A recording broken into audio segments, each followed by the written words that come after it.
treasure hunt. Got my Country Diggers here.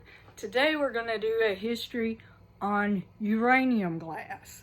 Now Tara asked me to do a video on this, so I'm going to do one.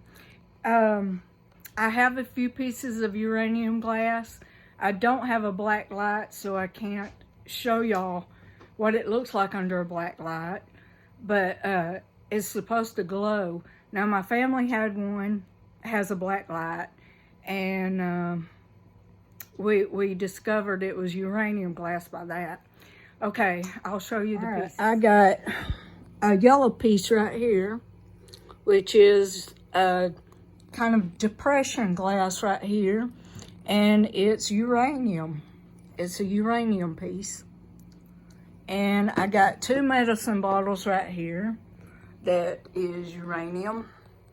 I don't know if y'all can tell with them, but this one right here too, uranium glass. And they glow pretty under a black light. But that's the only pieces I have right now. So I'm going to do history on them, so stay tuned. Uranium glass is glass which has had uranium, usually in oxide durate. Excuse me if I don't say these scientific words right. From added to a glass mix before melting for coloration. The proportion usually varies from trace levels to about 2% uranium by weight, although 20th century pieces were made with up to 25% uranium. First identified in 1789 by a German chemist, uranium was soon being added to decorative glass for its fluorescent effect.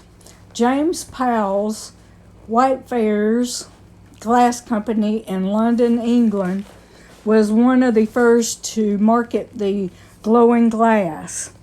But other manufacturers soon realized its sales potential, and uranium glass was produced across Europe and later North America.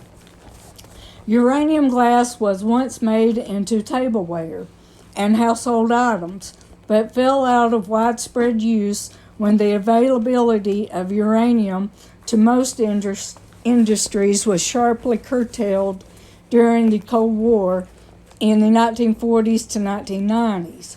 Most such objects are now considered antiques or retro area collectibles. Although there has been a minor revival in art glassware, otherwise modern uranium glass is now mainly limited to small objects like beads or marbles as scientific or decorative novelties. The normal color of uranium glass ranges from yellow to green, depending on the oxidation state and concentration of metal ions. Although this may be altered by the addition of other elements as glass colorants, uranium glass also fluorescent bright green under ultraviolet light and can register above background radiation on a significantly sensitive Geiger counter. Although most pieces of uranium glass are considered to be harmless and only negligible radioactive. The most common color of uranium glass is pale yellowish green, which in the 1930s led to the nickname Vaseline glass, based on a perceived resemblance to the appearance of Vaseline brand petroleum jelly, as formulated at that time. Specialized collectors still define Vaseline glass as transparent uranium glass in this specific color. Vaseline glass is sometimes used as a synonym for any uranium glass, especially in the United States. but this usage is frowned upon since baseline brand petroleum jelly was only yellow, not other colors. The term is sometimes applied to other types of glass based on certain aspects of their superficial appearance in normal light. Regardless of actual uranium content, which requires a black light test to verify the characteristic green fluorescence. In the United Kingdom and Australia, the term baseline glass can be used to refer to any type of translucent glass. Several other common subtypes of uranium glass have their own nicknames. Custard glass, which is pale yellow, jadeite glass, which is pale green, depression glass, which is transparent or semi-transparent pale green, Burmese glass, which is opulent glass that shades from pink to yellow. Like baseline, the terms custard and jadeite are often applied to the basis of superficial appearance rather than uranium content.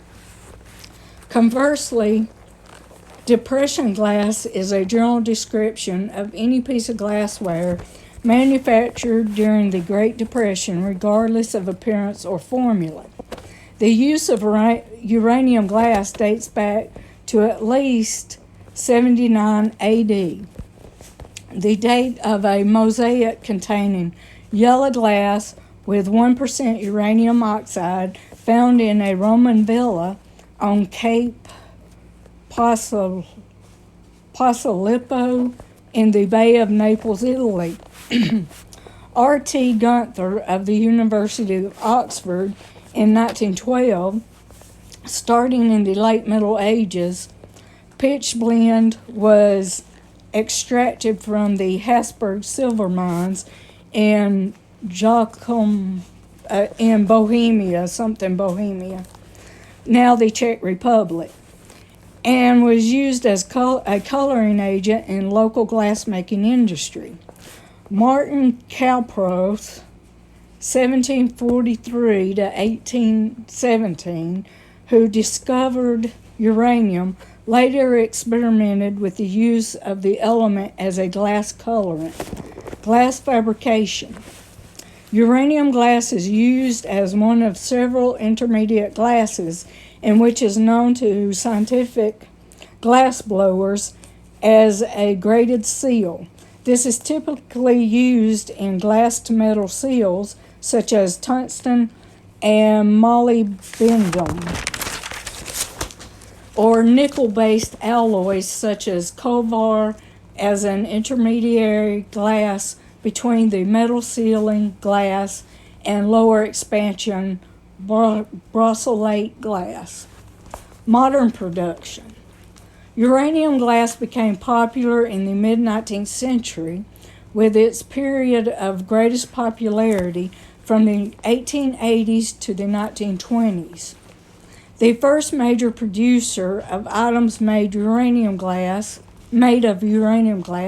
is commonly recognized as Austrian France Xavier Riedel, who named the yellow and yellow-green varieties of the glass Anna Gelobe and Anna Jurum, respectively, in honor of his daughter Anna Maria. Riedel was a prolific blower of uranium glass in Bohemia from 1830 to 1848.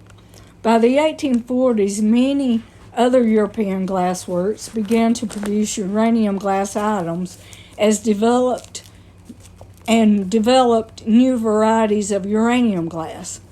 The Barricat glassworks in France created an opulent green uranium glass, which they named chrysophone. I'm sorry about the pronunciation. From its similarity to that green form of Chalcedonian something. At the end of the 19th century, glassmakers discovered the uranium glass with certain mineral additions could be tempered at high temperatures, including varying degrees of microcrystallization. This produced a range of increasingly opulent glasses, from the traditional transparent yellow or yellow-green to an opulent white. That's milk glass right there. That's my favorite one, milk glass. During the Depression years, more iron oxide was added to the mixture to match popular preferences for a greener glass. This material, technically a glass ceramic, acquired the name Vaseline glass because of its supposedly similar appearance to petroleum jelly. Today, a few manufacturers continue the Vaseline glass tradition. Fenton Glass, Moser Glass, Gibson Glass, and Jack LaRanger. U.S. production of uranium glass ceased in the middle years of World War II because of the government's confiscation of uranium supplies for the Manhattan Project from 1942 to 1958. Y'all can read more about the Manhattan Project if you want to. It's started our nuclear program.